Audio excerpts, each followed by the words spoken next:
Hi, and welcome to the Hot Years. I'm Dr. Mache Seibel, and this is brought to you by HotYearsMag.com. It's the #1 magazine for midlife women. You want insight, inspiration, and information, go to HotYearsMag.com, and you can download it for free for any digital type device.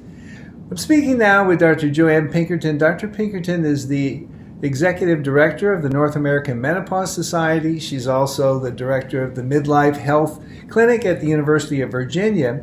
And I've asked her to explain about this new technology that's been around for the last short window of time. It's called vaginal laser surgery. Who would go in for that? Who needs it? What is it? Can you tell me a little bit about it?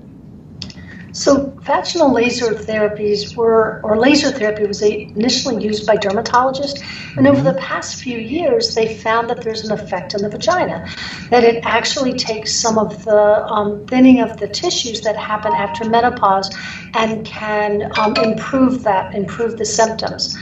But on July the 30th, the FDA sent a warning letter, and so there's been a lot of concern. Is it safe? Is it not safe? The warning was, a question mark was raised about vaginal laser therapy. And then the question is not whether or not it works. The question was whether or not the marketing hype exceeded the science.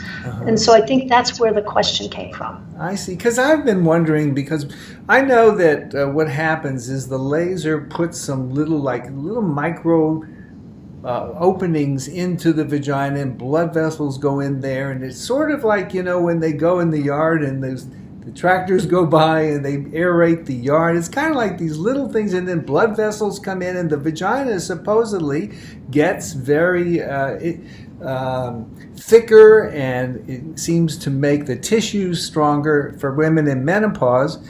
But is it better than just estrogen in the vagina or other substances in the vagina that nurture the tissue?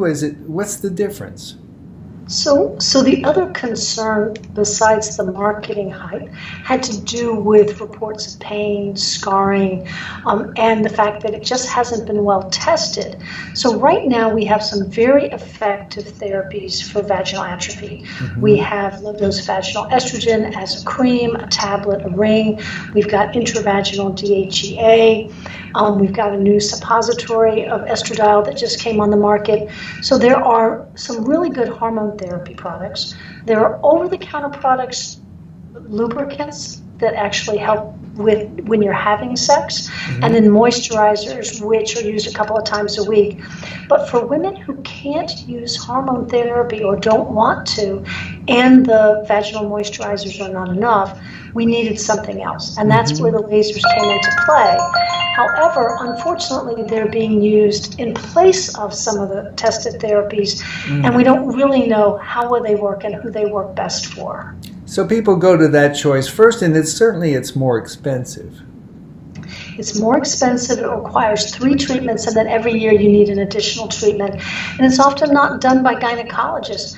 So if you have someone who doesn't understand what happens with a postmenopausal vagina when it gets really small and they use a big probe, you can see why it could cause pain or scarring. And I think it's really just an issue that we need more testing. I think it's a good therapy. I think it's here to stay. And I think that there will be some clinical trials that will show safety and efficacy. And then we'll know who should we use it on. For example, breast cancer patients who are on anti-estrogen therapy might be a great candidate, but how many treatments do we need, and what's the long-term effect of it? We just don't know. I see. So it's still early in the treatment of the vaginal dryness and thinning and so forth, and so be sure you get someone who can give you options, and then you can choose after you understand what all your options are. Yeah, I think first you need to know if that's what's going on. Maybe you have a vaginal infection, maybe you have a yeast infection, maybe all you need is a lubricant or a moisturizer. So having an exam, figuring out what's going on, and then deciding, are you a candidate for the current therapies, or would this be a good choice, makes a lot more sense. And I think when we get a little bit more science, this is going to turn out to be a great addition for women. That sounds very promising. I know that you've been an advocate for treating this so-called, now it's called genitourinary syndrome of menopause. It used to be called vaginal atrophy or atrophic vaginitis, something that kind of had a negative sounding term, but it happens to a lot of women, and I know you've been at the forefront of talking about it. It's at least 50 to 70% of women, and it's a chronic progressive change. And so if women are having exams, we can diagnose it, and then we can help women. And also women who use their vaginas, it actually stays more healthy. And so it's sometimes a problem when somebody, has lost a partner or hasn't been sexually active for a while, all of a sudden wants to become active, and then, the issue is it hurts, and then everything freezes. We don't want people to freeze. We want, if you're having pain, if you're having itching or burning, get seen. Let us help you. Good advice. Thank you so much. Thank you.